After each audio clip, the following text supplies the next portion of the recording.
పవన్ కళ్యాణ్ 'హరిహర వీరమల్లు' నుంచి అయితే నిన్నైతే ప్రీ రిలీజ్ ఈవెంట్ అయితే జరిగింది భయ్యా. నిన్నైతే హైదరాబాద్‌లో అయితే శిల్పకళా వేదికలో అయితే జరిగింది భయ్యా. ఈవెంటు పవన్ కళ్యాణ్ అయితే బయట పెట్టాల్సిన ఫంక్షన్ అయితే కొన్ని వర్షాల వల్ల అయితే ఇది ఫంక్షన్‌లో అయితే చేస్తున్నాం ప్రస్తుతానికైతే అని అన్నాడు భయ్యా. పవన్ కళ్యాణ్‌తో పాటు అయితే తన వైఫ్ కూడా వచ్చేసింది. ఆ ఫంక్షన్‌లో మాత్రం అయితే చాలా వరకైతే వీడైతే ఫుల్ సక్సెస్ అయిందనుకోవాలి భయ్యా.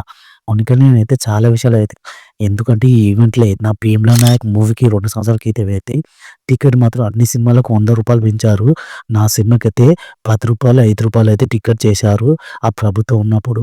కానీ దారుణంగా చేశారు అని చాలా వరకైతే మన పవన్ కళ్యాణ్ అయితే చెప్పేసాడు భయ్యా. చాలా బాధపడకుండా చెప్పేసాడు.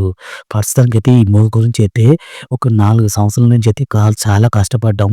చాలా వరకైతే పోస్ట్‌పోన్ అయింది. ఈ మూవీ గురించి అయితే చాలా చెప్పాలంటే ఈ మూవీలో కష్టాలు బాగున్నాయి.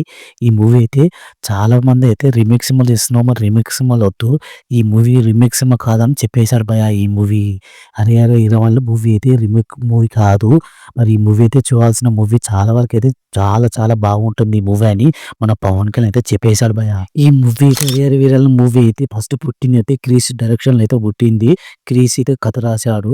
కానీ కొన్ని కారణాల వల్ల అయితే ఈ మూవీలో మన క్రిష్ డైరెక్షన్‌లో అయితే ఆగిపోయింది. ఆయనకున్న పర్సనల్ విషయంలో అయితే ఈ డైరెక్టర్ అయితే వెళ్ళిపోవడం జరిగింది. తర్వాత మళ్ళీ ఈ డైరెక్టర్ వచ్చాడు. ఈ సినిమా గురించి అయితే చెప్పాలంటే చాలా వరకు కూర్చొని అయితే చాలా మంది కష్టపడ్డారు అని మన పవన్ కళ్యాణ్ అయితే ఫంక్షన్‌లో అయితే చాలా బాధపడుకుంటూ చెప్పేసాడు భయ్యా.